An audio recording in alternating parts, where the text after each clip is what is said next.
you came here from across the state, the folks out there watching us live.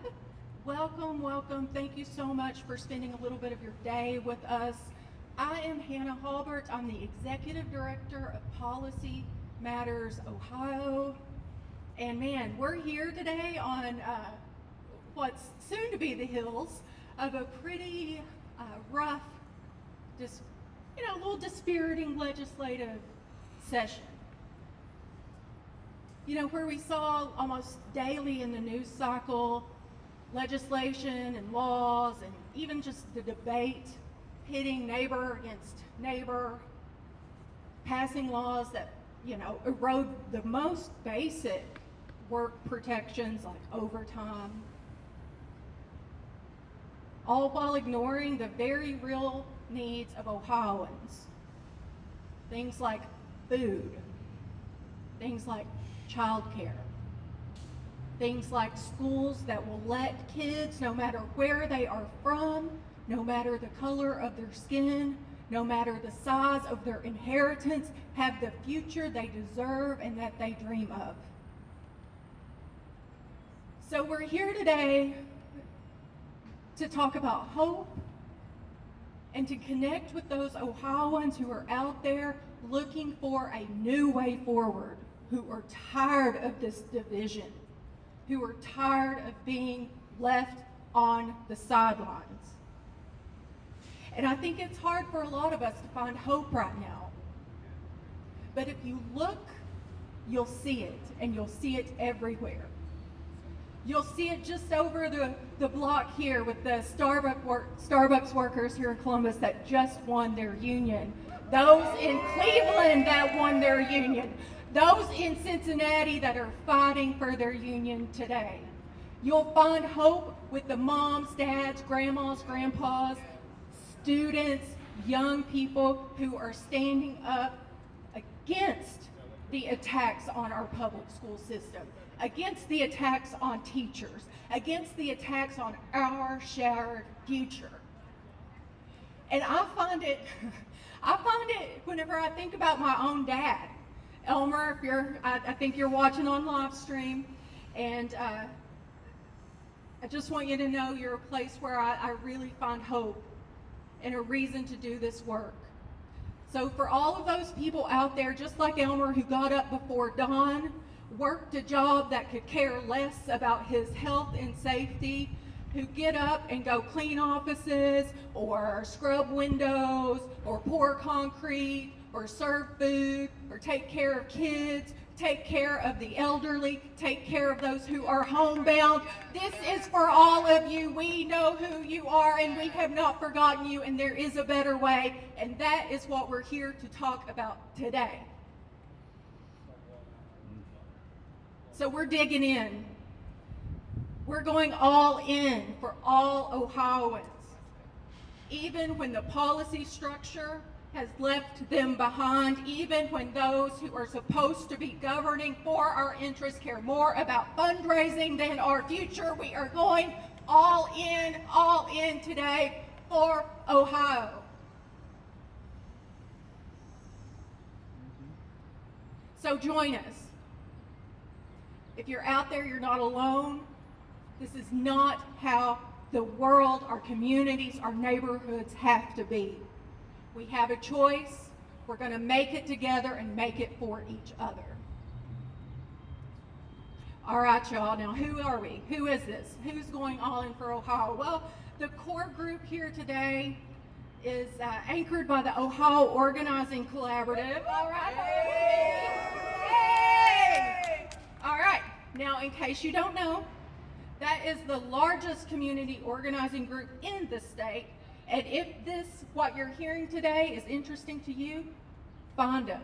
They have organizers in Lima, Cincinnati, Cleveland, Columbus, and everywhere in between. You are not alone. Find them.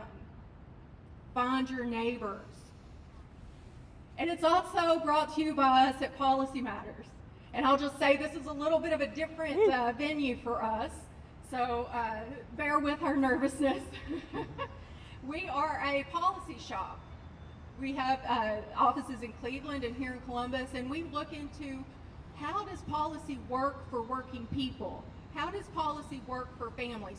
Is it working for them? Is it providing safety, stability, security, a feature?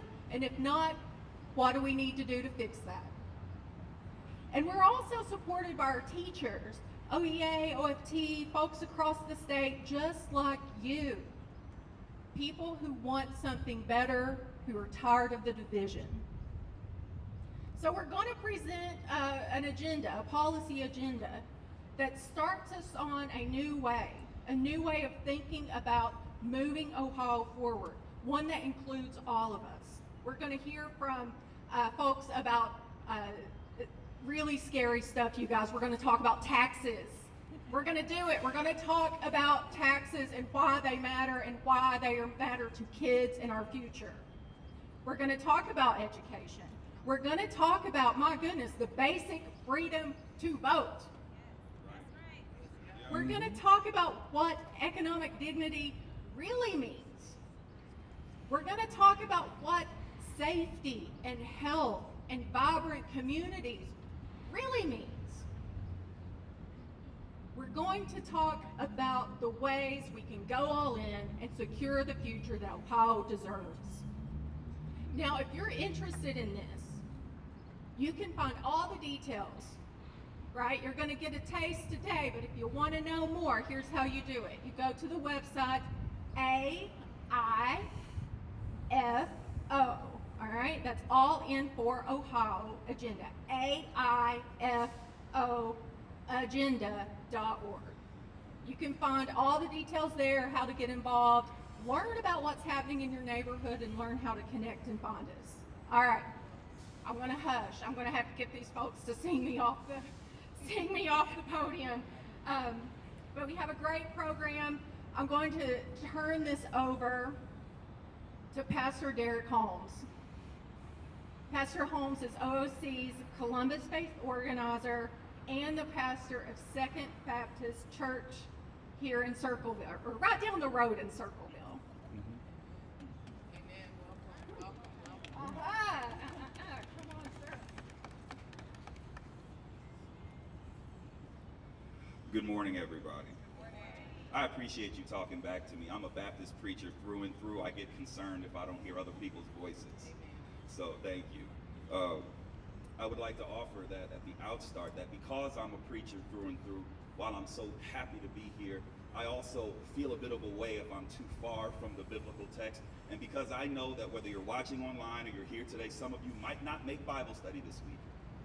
I think that the State House is a great place to have a little bit of Bible study right now. Is that okay? 29th chapter of Proverbs finds King Solomon writing these words, very simply: without a vision, people perish. This sagacious statement provides the backdrop for this very gathering. We are all gathered here today to give voice to a new vision for Ohio, a more progressive plan of legislation for the whole entire state. Now, we have to be honest in this moment, uncomfortably honest. We can't figure out where we're going until we're honest about where we are right now. If that makes sense, somebody say amen. Amen. The current function in Ohio values some Democratic voices more than others. The current function in Ohio disenfranchises many of her citizens by the way that they are taxed. The current function in Ohio distributes wages for work inequitably and unevenly. The current function in the state of Ohio presently hinders formerly incarcerated brothers and sisters from living lives of dignity on their own. It is a troubling truth that this type of operation, the long-standing effects of gerrymandering and political interest, makes citizens all across the state feel powerless. In fact, there's someone watching right now who knows everything that I'm saying but feels like there's nothing they can do about it. Oh, beloved. I showed up under the authority of the one who sent me to tell you that in the midst of all of this injustice, in the midst of all of this unrighteousness, in the midst of all of this corruption, we do not have to settle for it. The power is always with the people. Let me say that again so that way you can tweet it. The power is always with the people. And because we have the power, we will change things for the better so that all of Ohioans, not just the ones that comprise a particular base, but all Ohioans, not just the ones that have affluent lifestyles, all Ohioans, not just ones who have a certain skin tone or zip code, but all Ohioans can be treated with dignity and fairness and agency and opportunity. Being all in for Ohio means being all in for every Ohioan. The way that things are now is not the way that they have to be. We can make things better, not only for our brothers and sisters today, but for their children's children. We can change the present in order to craft out a better future. We can change things from what they are into what they need to be. We can become a model for the whole entire nation of what democracy is supposed to look like, where those who are elected actually serve everyone who they're supposed to serve. Somebody say go deeper. Bible says without a vision, the people perish. That word perish is actually the Hebrew word for uncovered. So the Bible literally says without the right vision, there will be those that are uncovered. The present operation of Ohio leaves so many of her citizens uncovered. May we all here today embrace a new vision, a vision that ensures that all of God's children are covered in righteousness, that all of God's children are afforded their constitutional right, that all of God's children have the best of representation, that all of God's children can walk the way that God would have them to, humbly and with peace and dignity. That vision will be made clear today, and the right time to do what is right is always right now. God bless you. Thank you.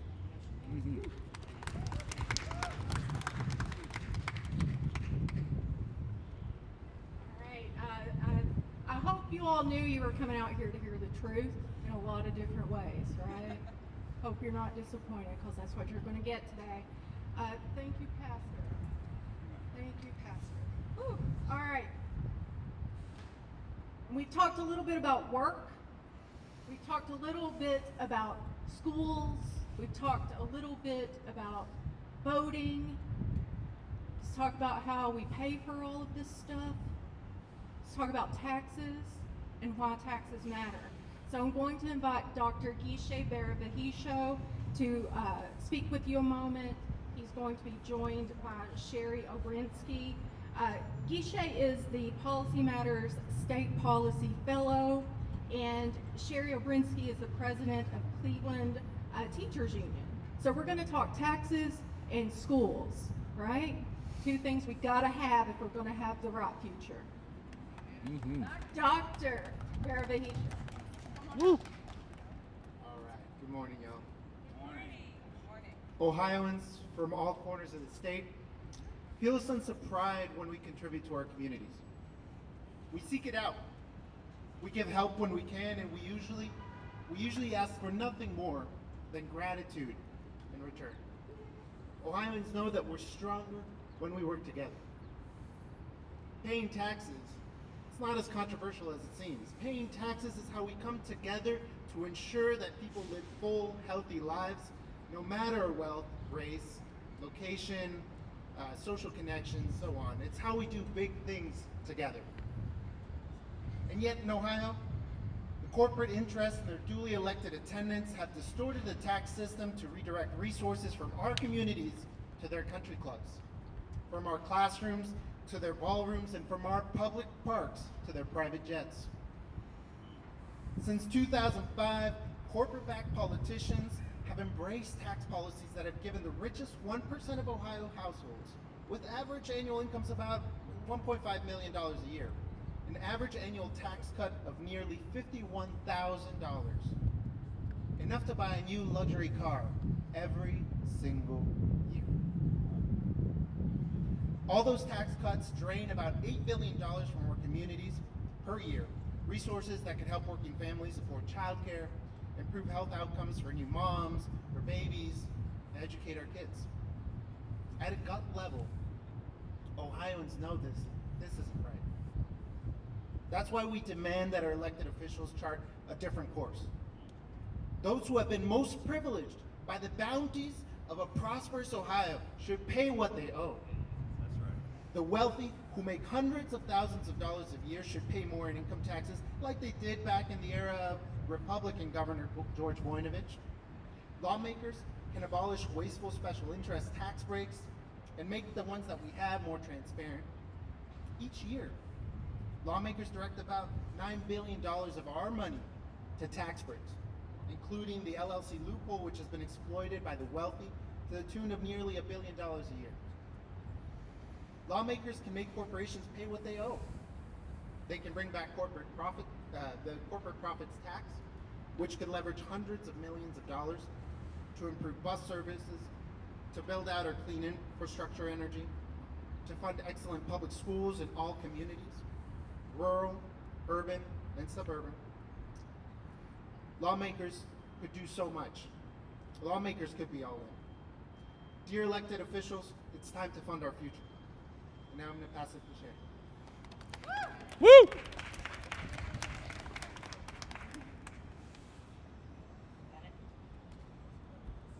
Good morning. My name is Sherry Obrensky. I'm the first vice president of the Ohio Federation of Teachers and the president of the Cleveland Teachers Union. Thank you. Woo! But I stand here before you today as a teacher who spent 22 years teaching American history and government in the Cleveland Metropolitan School District. 22 years in a public school system that was routinely underfunded by our state government. 22 years in which state policymakers ignored the needs of our kids, our families, and our educators. 22 years of seeing policymakers think they're educational experts just because they went to school. Now, I don't know about you, but I don't think my legislator is qualified to be an expert in medicine just because they've been to the doctor. Or an expert in fixing my car just because they've driven one. We do not accept this false premise for any other profession, and we need to reject this notion for education as well. It's time for Ohio policymakers to come together, listen to our educators and our families, and work for solutions that solve the real problems we have in our schools, rather than trying to sell us on imaginary problems that they fix by creating a bigger mess. You know what I'm talking about. Legislators trying to control what we teachers can teach, what professional development courses we can take, what books and curriculum we can assign. We've seen legislators attempt to limit our schools' ability to implement diversity and equity practices, and even try to prevent us from helping children learn to understand their emotions and regulate their reactions to difficult situations. Just last week, we saw legislators trying to make it easier to put more guns in our schools and endanger our children by reducing the training for arming teachers and staff from 700 hours to a mere 24 hours, less than it takes to learn how to drive a car or how to give someone a manicure. And we saw legislators target and harass our students based on their gender identity and expression. Ask teachers, administrators, parents, students, and others who are actually invested in the public schools what solutions we need, and you will not hear any of the things that I just mentioned. Instead, you'll hear that we need to fully and equitably fund our schools because every student, no matter what their zip code or family income, the color of their skin, or who they love, deserves a high-quality education grounded in truth that is representative of all of our students. Every student deserves safe and welcoming schools. We are calling on Ohio policymakers to go all in for education, to fully fund the Fair School Funding Plan, to ensure that the wealthiest Ohioans and corporations are paying their fair share so that our schools can be equitably funded, and to invest in social emotional learning so that our students have the tools, resources, and skills to be able to deal with all of the trauma that our society has heaped upon them. We need to make sure that we have the resources to put and keep a health professional in every school like we were finally able to do in Cleveland, so that our students can get medical attention every day rather than just once or twice a week. We need to make sure that we can continue to provide social emotional learning for our students so that we don't have another Success Tech shooting. We need to make sure that we have the financial resources and stability to provide art, music, and physical education to all of our students so that they have the same experiences and exposure as their suburban counterparts. Without fair and equitable funding, we cannot do this for our kids. Our students deserve better. We need the legislature to stop feeding the culture wars and trust educational professionals to do the jobs for which they have been trained. We need them to work with parents, work with teachers, work with school support staff, work with school administrators, work with students, instead of spending their time deprofessionalizing our educators and marginalizing our students of color and our LGBTQ+ students, educators, and families. It's time to solve the problems that we're actually dealing with instead of manufacturing problems that don't exist. We need elected officials who will help us make our schools safe and welcoming places of learning, not ground zero of the culture wars. We need elected officials who will bring people together, not divide them. We need elected officials who are all in on quality schools because we know that we all benefit now and for generations to come when all of our schools are quality schools. Our communities deserve it, our educators deserve it, and most importantly, our children deserve it. Thank you. All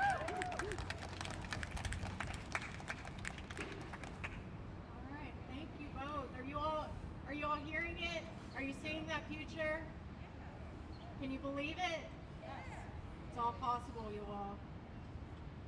Let's talk about work. You know, there's lots of folks out there struggling. They're doing, they're playing by the rules. They're working 40 hours. They're doing all the things they're supposed to be doing to be able to have a secure and stable life, and they keep slipping. It gets harder every year, not easier. So let's talk about it. Let's talk about work. Let's talk about what could make work matter and work have dignity for all workers. We're going to bring up Mike Shields, a researcher with Policy Matters Ohio, and then Tazra Thompson, who's a child care provider. So you're going to get a little policy, you're going to get a little reality here, all right? All right, Mike, Tazra. Thank you. Working people in Ohio created record wealth last year. So we know without a doubt that Ohio has enough for all of us to live with dignity.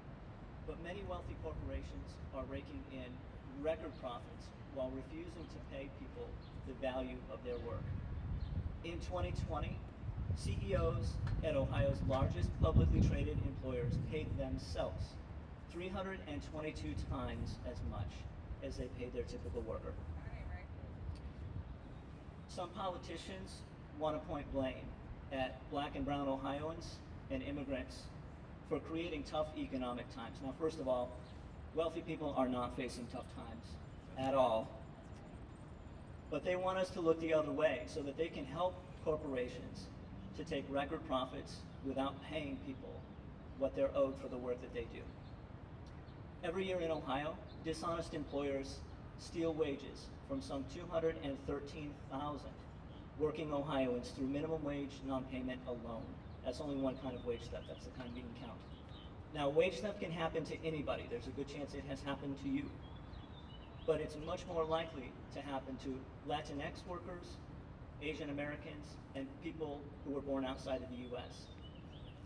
Black workers also bear the cost of policies that for too long have put corporate profits ahead of the well-being of working people.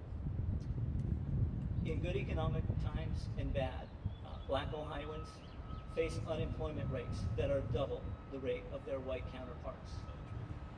Over the last 4 decades, corporations in Ohio have pushed wages for Black working Ohioans down. They're now, the wage gap between Black and white Ohioans is now triple what it was back in 1979. It's $5 an hour today. And Black workers are paid less. This has got to change.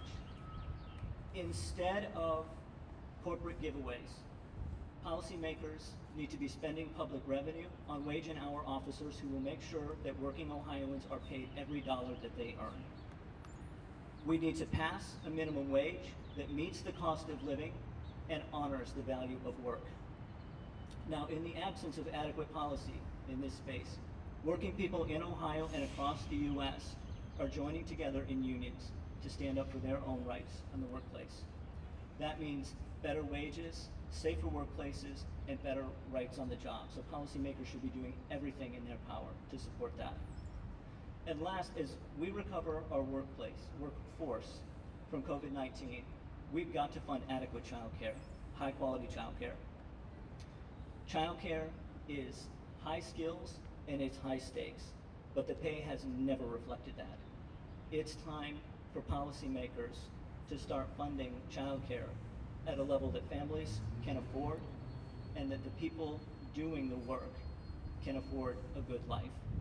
I've got Therese Thompson here to tell us more about that. Thanks, everybody. Good morning, everyone. Morning. Therese Thompson. I'm representing the FCCs of Ohio in Child Care and Hope. Child care is early childhood education. We are the first steps to social and emotional development.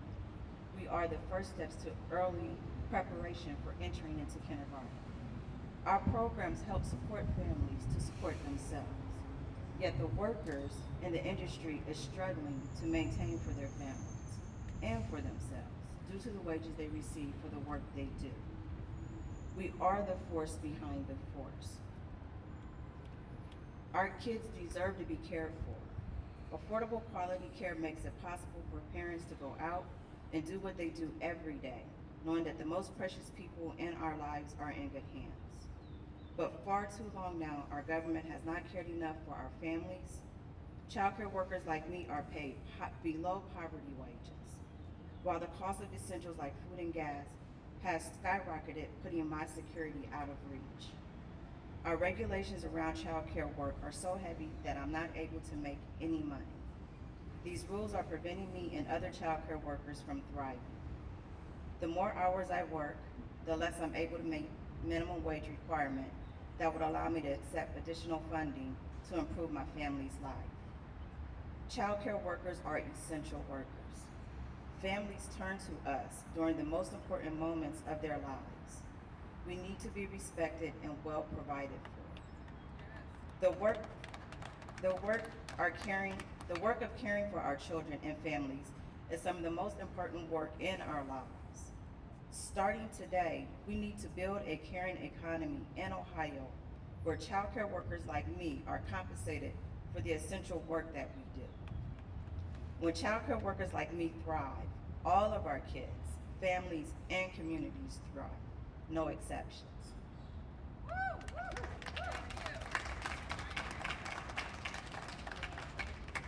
Thank you both. Now let's talk about safety and let's talk about health. The essential building blocks of community, of having a vibrant state, of having and building a place that people want to live, that young people will return to, that people will stay to raise their family. We're going to hear from Policy Matters senior researcher Amanda Woodrum, and then Amanda's going to be joined by two leaders who've been directly impacted by failed policies when we talk about safety and health. We're going to have Linda Howard from the Building Freedom Coalition, and then Ray Green of Building Freedom Ohio. Y'all want to come on up?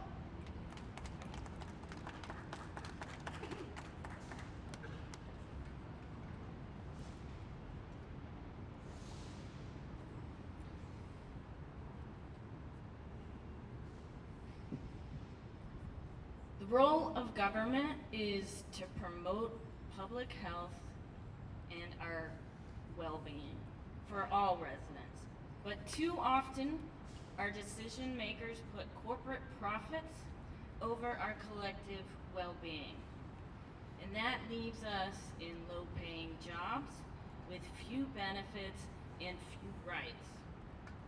Or it does things like allow big drug companies dump opioids into our communities instead of locking up these drug peddlers. They lock up their victims, our neighbors, and they put them in private for-profit prisons. That is not the caring response. The caring response would be to better fund mental health and addiction services and provide second chance opportunities for these residents.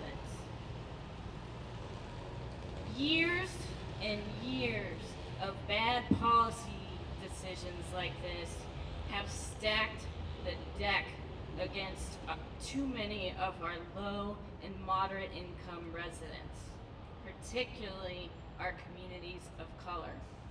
We have created huge roadblocks to folks living happy, healthy lives. And let's be clear, poverty is bad for your health, and so is racism. Where we live, what we are paid, the air we breathe, the water we drink, and the stress we experience every single day play a significant role in determining how healthy we are. Whether we thrive depends too often on our income, our gender, and the color of our skin. COVID made this more clear than ever. Ohio's low-income communities, particularly our Black and brown residents, bore the brunt, the severest impacts of the pandemic. And this is largely due to these underlying conditions that were created from these high levels of chronic stress or living in areas of concentrated poverty, neighborhoods that themselves lack resources.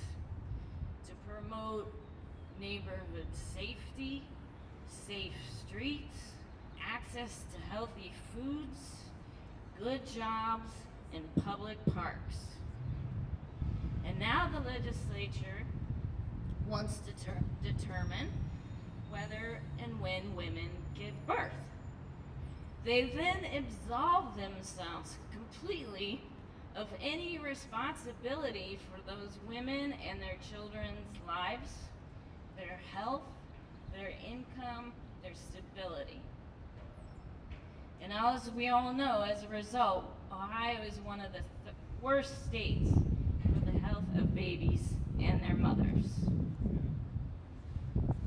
And this is just the beginning of the cycle of poverty and poor health.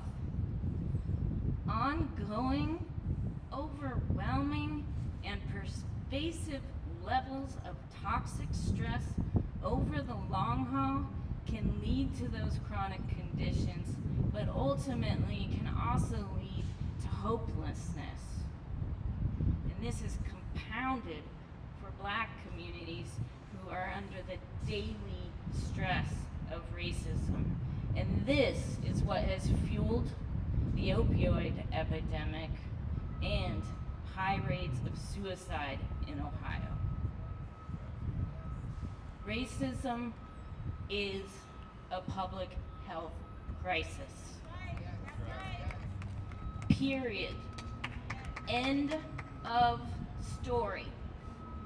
It is time for elected officials to recognize it and take steps to begin to address it. And they can start by using the billions of dollars in federal ARPA funds, as well as the bipartisan infrastructure law, to create new opportunities for Black and brown people, women, members of the LGBTQ community, and others who are too often excluded, particularly our returning citizens and folks caught up in the criminal justice system who face incredible barriers to employment. These are sometimes referred to as collateral sanctions. We can put these folks to work in good jobs, laying rail for the 3C corridor, weatherizing homes and making them lead safe, planting trees in blighted neighborhoods, and that will not only put people to work in good jobs, it'll make our communities healthier and more prosperous. A win, win, win. And with that, I'm gonna turn it over to Linda.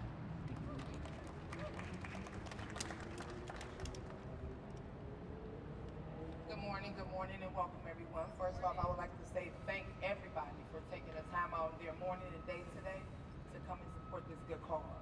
I'm a BFO leader from Cleveland, Ohio, and I just want to tab in just a little bit about collateral sanctions. I stand firmly in behind of making our community safer, healthier, but making sure once people have paid their debt to society, they have the opportunity to live up to their potential and support themselves and their families, okay? Just to take a couple of seconds and not too long, I just want you guys to remember, no matter where we live and what we look like, we deserve to live in Ohio where all of us can feel safe. We deserve to live with dignity, move freely, make our own choices, and contribute to society.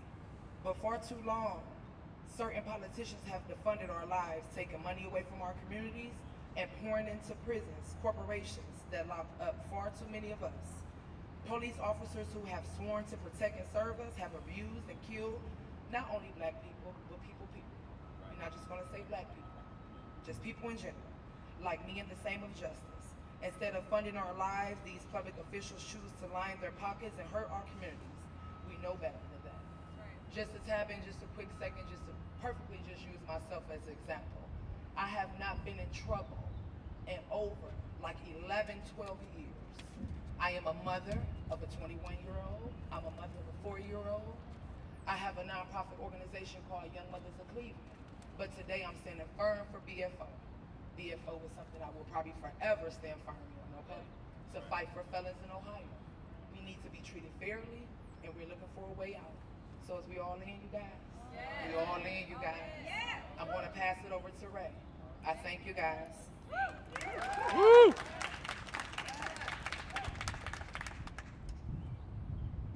What up, dude? Hey.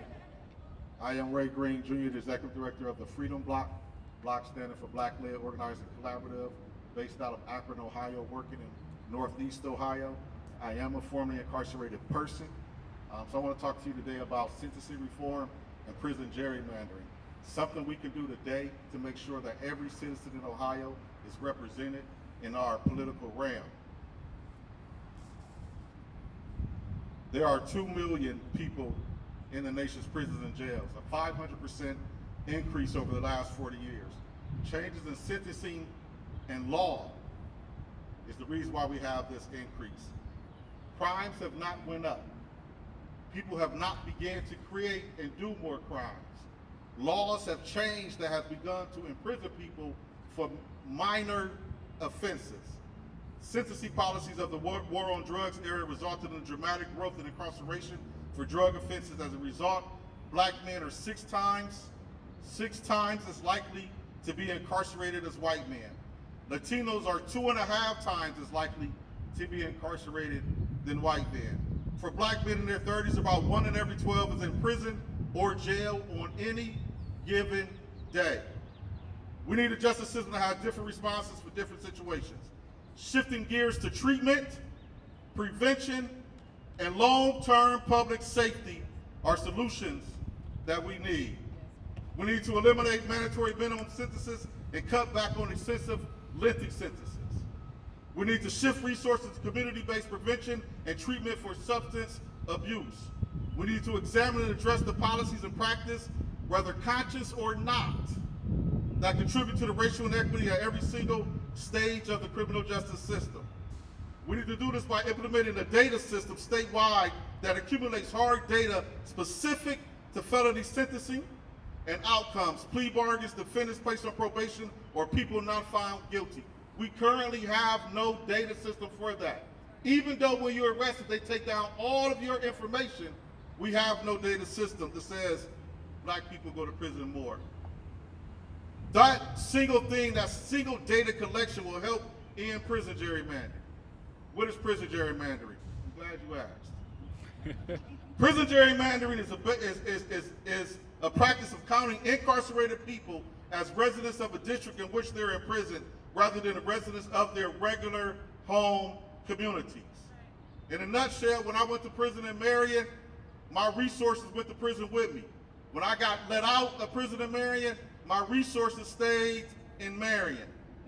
Census data is used to draw state and congressional legislative districts, so the number of people in your district matters. American prisons are disproportionately located in populated rural counties that tend to skew whiter, more conservative folks. The folks inside those prison walls, however, tend to come from the places where we are from, metro areas.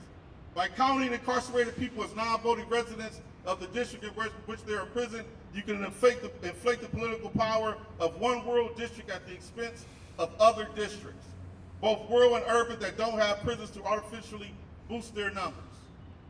The 6 largest counties in Ohio are Cuyahoga County, Franklin County, Hamilton County, Lucas County, Montgomery County, and Summit County, where I'm from. The 6 counties with the largest prisons are Lorain, Ross, Richland, Madison, Marion, and Warren.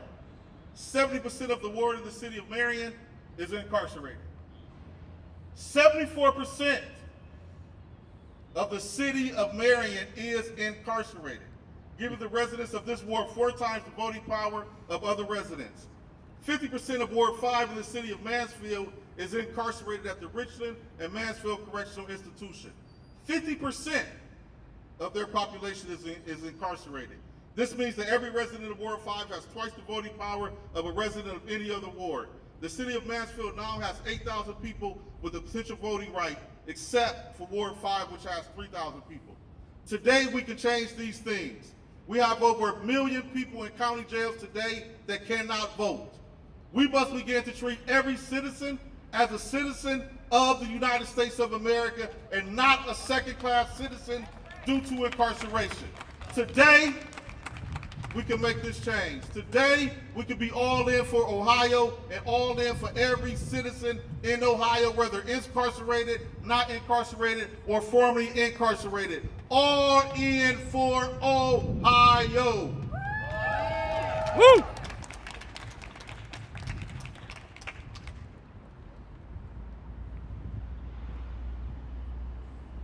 All right, now I'm sure many of you are out there thinking, that sounds great.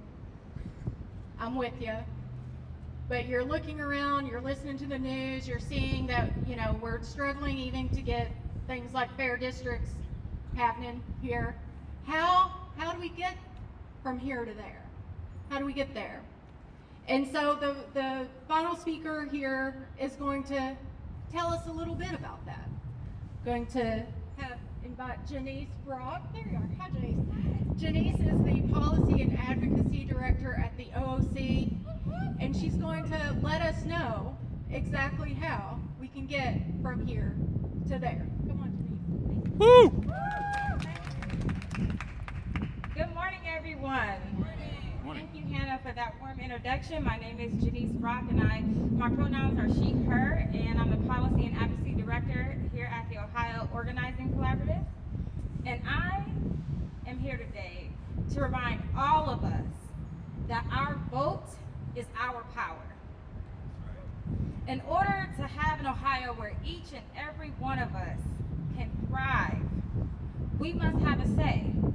Not some of us, not the elite of us, those who have, tax bracket that are, above $100,000 a year, but all of us that walk the streets of Ohio deserve to have a say in how this state is governed.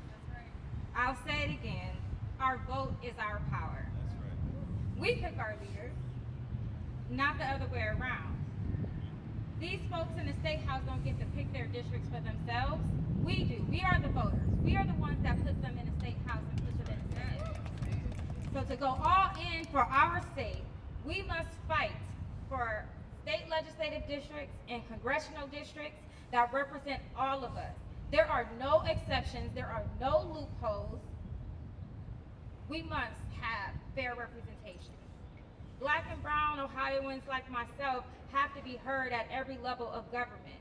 And that means using our power to vote to make sure those folks truly represent us and that we choose who gets to sit in those seats. The fight in Ohio is not over yet. I know it got kind of quiet during this redistricting process over the last few weeks, but I need you to understand that we're going to keep coming here to the State House. We're going to keep showing up. We're going to keep fighting to make sure every single Ohioan has the future that they deserve, that each and every one of us have the American dream that we were promised when we were born in this country. Today, the OOC, standing right here with you today, are officially launching our statewide voter registration drive. We're headed into a very crucial midterm election where the state legislative seats are on the ballot, where the statewide offices are on the ballot, Supreme Court seats are on the ballot, and so we're going to show up and make sure that Ohioans in every corner of the state have a chance to choose who they want representing them. We want to make sure people know that they have the power to choose, that the power is in the people, the power is with the people, and we're going to use our power to vote in the folks that represent us accurately. Our OOC has registered over 400,000 people since 2012, right? And we plan to register another 50,000 people come this fall. And the reason why we're doing that is because we know when we vote, we choose who draws our future. When we vote, we help to build a world that we want for our families. Together with our full participation, this agenda will become a reality for all of us. We are going all in for Ohio. We are going all in for Ohio. Thank you. Woo. All right, you heard Janice make a very important announcement. We want to make sure you heard that. So, Molly Shack. I just want to take a second to recognize, can you raise your hand if you are registering people to vote or if you've ever registered a voter in Ohio? This is democracy. This is how democracy happens. So I want to take a minute to shout out Holly, who is leading our voter registration program in Franklin County here in Ohio. She has been doing the work. She is the one making sure that people know that their voice matters. This is how our democracy works. Regular people coming together, making sure, and this is the hard work of making our democracy work. They would not be trying to take our votes away if it didn't matter. And Holly and her team are the ones who are making it happen here. So I just want to take a second, if we can all give them a round of applause for the work they're doing in our neighborhoods every single day. All right, you all, are you all in? All in. All right, we know, okay, all right. So I want to just thank everyone who shared their story, who shared their work here today. Thank those who are standing out there for showing up. Thank the folks who are tuning in online. Thank all of the people who helped get us here. I want to do a special thank you to Caitlin and Maggie who made all of this possible. I want to say a special thank you to the staff from OOC to Policy Matters and their staff unions. Okay. And we're going to open the floor to have some questions from the press at the moment, so you can just, I'll do my best air traffic control on these questions, but please, if you have something for us, come on up, let us know that question. And just to leave you all with this, you know, we started this conversation thinking about, wow, how do we get to an Ohio that is governed according to what folks actually want in the state? How do we get to an Ohio that is less about division and more about opportunity for all of us? How do we do that? Can we find you out there? Can you connect with us? Can you stand up? Can you have a conversation with your neighbor? Can you have a conversation with your friend, your family, to talk about what is important to you? We've shared with you what's important to all of us. We hope you see your life reflected in that. And we hope to see you all join us at events all across Ohio, in conversations all across Ohio. And whenever some of these folks, you see them out registering people to vote, we hope we see you there too. So thank you all for your time and attention. We are all in for Ohio. Woo.